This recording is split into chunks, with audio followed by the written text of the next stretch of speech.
lumière des témoignages entendus jusqu'à maintenant dans la commission Charbonneau, quelle initiative proposeriez-vous pour minimiser les risques de corruption et de copinage dans l'octroi de contrats publics? Oui, bon.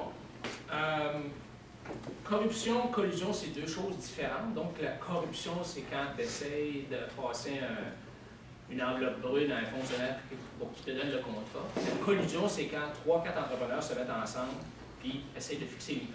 Donc, c'est deux problèmes différents. Pourquoi est-ce qu'un entrepreneur veut essayer de corrompre, prendre le risque de corrompre un fonctionnaire? C'est parce que le fonctionnaire a beaucoup de pouvoir, a beaucoup d'argent à gérer.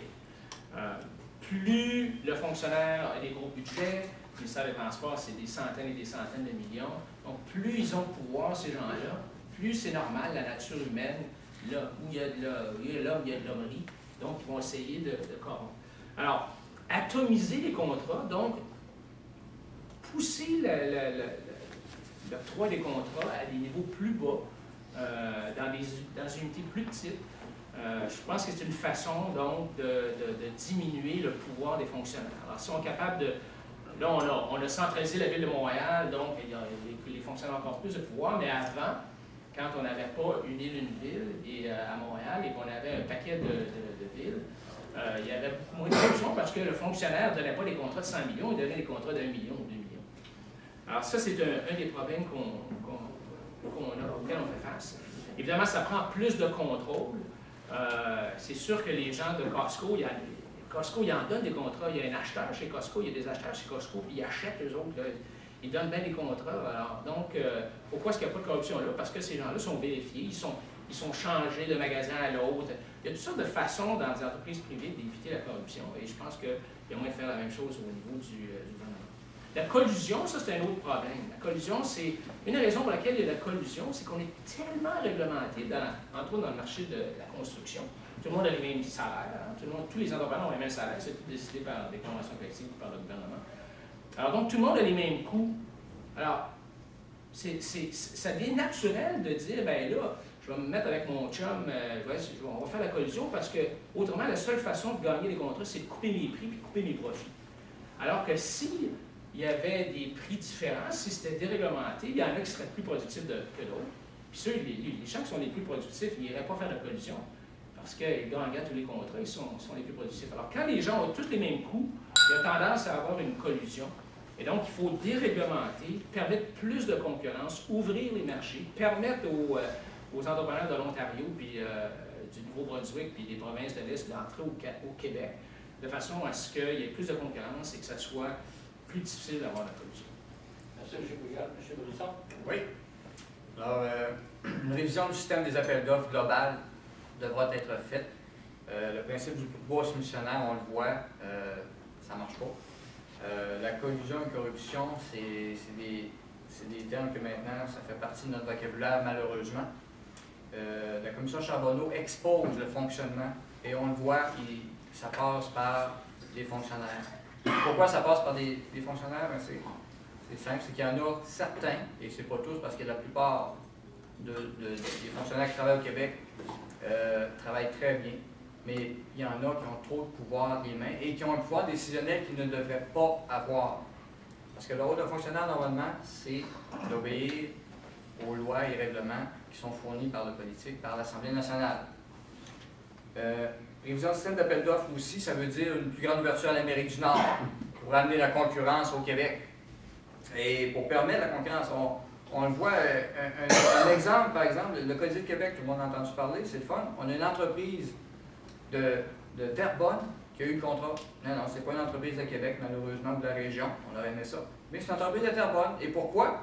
Parce qu'ils ont toute une expertise en Amérique du Nord, justement. Ils font des stades aux États-Unis. Ils ont déjà une expertise. Mais ça pourrait vouloir dire la même chose aussi d'une entreprise américaine ou ontarienne ou du Manitoba qui aurait une expertise spéciale et qui aurait des coûts moins chers pour développer ce qu'on a besoin. Alors, l'ouverture des appels d'offres, c'est nécessaire. Et améliorer l'expertise. Oublie ça. Continue. Ah, OK. Je suis 2 minutes. OK. Deuxième point, amélioration de l'expertise. Évidemment, au niveau des employés de l'État, on a un manque d'expertise actuellement. J'ai pas une solution à proposer maintenant là-dessus. Encore là, il faut y penser. Il y a eu des tentatives qui ont été faites, ça ne fonctionne pas. Alors, le ministère du Transport est un exemple actuellement. Et on est en crise. Je crois qu'on a un pont qui s'en vient aussi dans le coin de Montréal. Il va falloir réviser cet aspect-là, mais l'appel d'offres va être ouvert plus large justement pour compenser. Et finalement, une implication accrue des citoyens. Alors, les citoyens doivent reprendre le contrôle de leur province. Alors, il faut que les gens s'impliquent, ce qui va laisser moins de place aux manipulateurs du système. Alors, ceci dit, la corruption et la collusion, il faut l'endiguer. Elle nous coûte cher et on paye par la bande, tous ensemble, cette corruption et cette collusion-là. Merci. Merci, M. Besson. Une autre réplique, M. Couillard. Oui, c'est pas en réduisant l'argent qu'on peut donner à un parti politique de 1000$ à 100$ qu'on va régler le problème de la corruption et de la collusion. S'il y en a qui pensaient ça, là, ils sont dans l'erreur. C'est pas ce 100$ qui fait la différence. Alors, je pense que le gouvernement a pris passé une loi là, qui était strictement clientéliste et opportuniste pour avoir l'air fin, mais ça ne change absolument rien. Je vais revenir sur quelque chose que M. Besson a dit. Repenser le processus d'appel d'offres, moi je ne suis pas sûr que ça va donner grand-chose. D'être obligé de dire, quand tu réponds à un appel d'offres, comme maintenant tu es obligé de le faire, là il y a une petite boîte qui dit « Je n'ai pas fait de collusion ». Tu mets un tic, tu dis « Je n'ai pas fait de collusion ».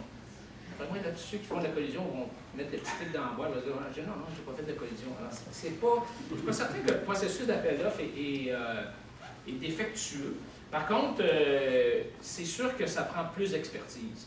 Et une des affaires qui avait été vraiment bien faite, je pense, c'était l'agence des PPP, la fameuse agence des partenariats publics-privés, où il y avait vraiment beaucoup d'expertise là-dedans, parce que ces contrats-là, c'est complexe. Quand tu donnes le contrat de l'autoroute 25, du pont de la 25, c'est complexe, ces contrats-là, ça prend beaucoup d'expertise. Donc, je suis bien d'accord qu'il faut préserver l'expertise. Mais ça demeure toujours un problème, la collusion, ça demeure toujours, entre autres, un problème du fait que tout le monde, qu'il n'y a pas assez de concurrence entre les gens. Et le problème de la corruption, c'est que nos fonctionnaires ont des trop gros budgets à donner.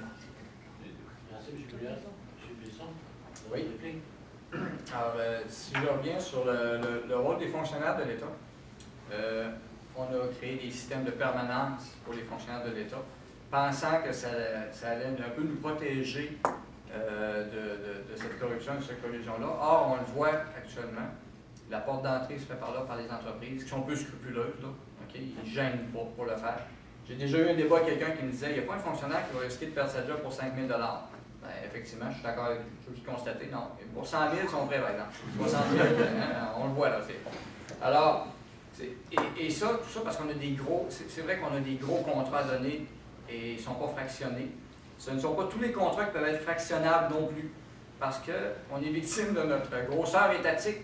Alors, il y a des contrats carrément qui ne se gèrent pas à la pièce, mais tout ce qu'on va pouvoir faire pour réduire les contrats, ça peut se faire, mais on a déjà vu aussi dans le fractionnement de contrats, le gouvernement qui surfractionnait les contrats, donc pour éviter un appel d'offres. Donc, exemple, 50 000 et moins, tu avais posé un appel d'offres, mais on avait un contrat de 300 000, pas parfait. On fait 6 petits contrats de 50 000, puis on donne ça de gré à gré à une entreprise directement, puis ça passe de même. Donc, vous voyez, il y a toutes sortes. Il faut avoir une responsabilité étatique de mieux contrôler, mieux surveiller, puis il ne faut pas que l'État ait peur de se mêler du développement du contrat, que ce soit pour un pont, que ce soit pour l'informatique, que ce soit pour des structures, des bâtisses, des bâtiments, peu importe. Une meilleure surveillance, un meilleur rôle, une meilleure gestion, ça se fait, et ça se fait dans d'autres pays. Puis il faut le faire. Il faut arrêter de le dire, il faut le faire.